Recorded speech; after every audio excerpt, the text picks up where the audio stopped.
Merci. Lorsque ces grands personnages ne sont pas là, vous ne nous applaudissez pas. Vous profitez de l'occasion.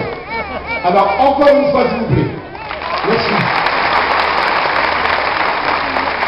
C'est en effet pour nous tous la joie et l'honneur. Qui l'aurait cru? Il y a quelques décennies à peine, notre mode de vie, et nous n'étions pas dans la foi du christianisme comme nous le sommes aujourd'hui dans la découverte de Jésus et de sa parole, nous n'aurions pas pu réaliser un tel rassemblement, non seulement en nombre de 25 000 personnes, mais aussi en ethnies différentes. Car nous sommes ici une grande panoplie de diverses nations et de tout, excusez-moi l'expression, de tribus de tziganes réunies dans tout son assemblage. C'est le miracle de la grâce qui nous a permis de faire cela. Il y a bien des vérités dans la Bible. Et en accueillant toutes ces personnalités que j'honore et qui nous honorent pour leur présence, nous sommes là devant une évolution de la situation. Il est vrai que nous sommes des citoyens à part entière, en caravane, et tziganes, mais nous sommes français. Et la parole de Dieu nous dit, et ce n'est pas par une obligation, mais par décision de cœur. Ne veux pas-tu craindre les autorités, dit l'apôtre Saint Paul, alors fais le bien. Et nous avons appris devant notre foi à le faire. Nous devons même prier pour ceux qui sont élevés en dignité, dit le grand apôtre. Prier pour les autorités qui nous dirigent, afin que Dieu leur donne la sagesse et le discernement de bénir tous les citoyens qui sont sous leur charge. C'est notre prière. Nous avons, de par les siècles, vécu une vie précaire, difficile, repoussée par-ci, chassée par-là. Et je pense que la mission tzigane, avec la collaboration de ces personnages, a permis une reconnaissance. Nos hommes se sont mis d'aplomb et ont ouvert bien des portes. Les dialogues qui sont faits. La mission tzigane est connue à haut niveau de notre État. Nous avons rencontré à plusieurs reprises des hautes personnalités telles que les présidents. Et la situation est faite. Dieu a fait une grande œuvre parmi nous. Et c'est cette reconnaissance du tzigane et de la foi qui nous permet aujourd'hui d'être présents. Alors moi aussi, je veux de tout mon cœur, de toute simplicité, dire merci à toutes ces personnalités, mesdames et ces messieurs, de nous donner l'honneur d'être présents. Quelques-uns nous diront un petit mot tout à l'heure. Je vous dis deux mots et je laisse la place. Le premier mot, c'est un grand pasteur, M. Martin Luther King, qui a dit cela aux États-Unis, justement pour la liberté, pour la paix des peuples et de la race noire de son temps.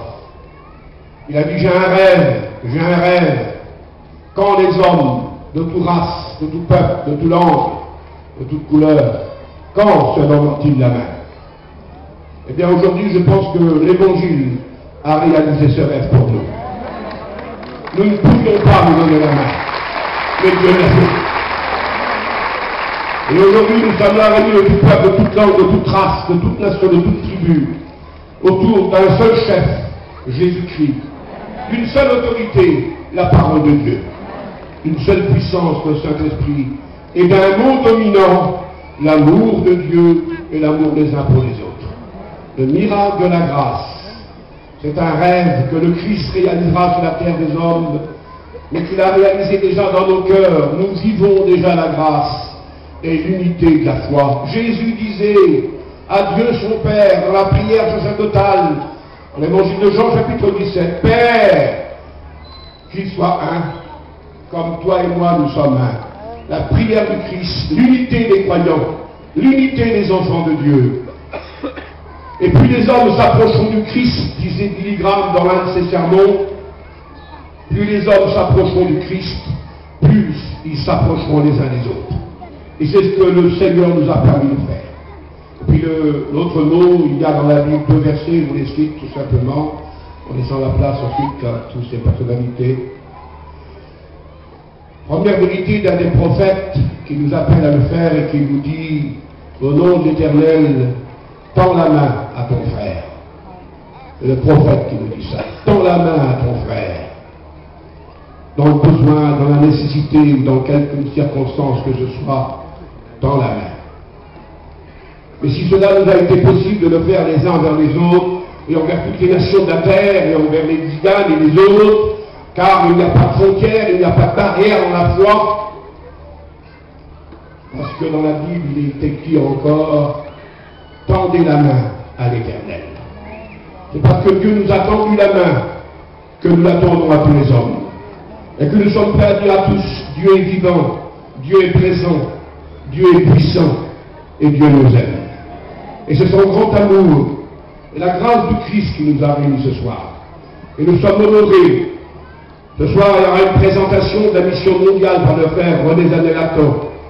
Ce sont les Anglais qui nous apporteront le message et les chants. Et puis, dans la suite des jours, chaque nation représentée dans cette convention mondiale prendra la parole pour vous dire ce que Dieu a fait dans leur cœur, de tous ces gitans, ces Roms, ces Yiddish, ces voyageurs, ces Sinti, ces Marnouches. Pour vous dire l'œuvre de Dieu dans plus de 47 nations dans le monde. Quel beau miracle aujourd'hui. Que Dieu en soit remercié. Que le Seigneur bénisse ces personnalités ici. Avant de leur laisser la place, laissez-moi demander à Dieu la grâce pour eux. Je voudrais faire une prière. Vous voulez vous lever, s'il vous plaît, et demandons à Dieu la bénédiction sur nous et sur ces personnes qui nous ont accueillis à travers les divers services de l'État, de la région. Que Dieu les bénisse. Père des Lumières, Dieu créateur, Jésus, Fils de Dieu vivant, mort et ressuscité pour nous, Esprit Saint qui vous dirige par la parole que tu nous as transmise, bénis cette soirée, que tout ce qui se passe pour ta gloire. Merci pour cette convention mondiale. Merci pour le peuple venu de quatre coins de la terre. Merci pour ces personnalités diverses qui nous ont accueillis, qui nous ont aidés et qui nous ont permis ce pèlerinage. Sur ces hommes et ces femmes présents et sur tous nos responsables de la nation, nous prions que la grâce de Dieu repose. Que nous ayons encore la liberté de pouvoir te chanter, la liberté de pouvoir te prier, la liberté de voyager et de prêcher Jésus-Christ, et que chaque homme de la terre, quel que soit son ennemi, puisse vivre en paix les uns avec les autres, dans le respect de chacun. Nous faisons cette prière au nom du Père, au nom du Fils et au nom du Saint-Esprit. Et le peuple dit Amen. Merci. Soyez les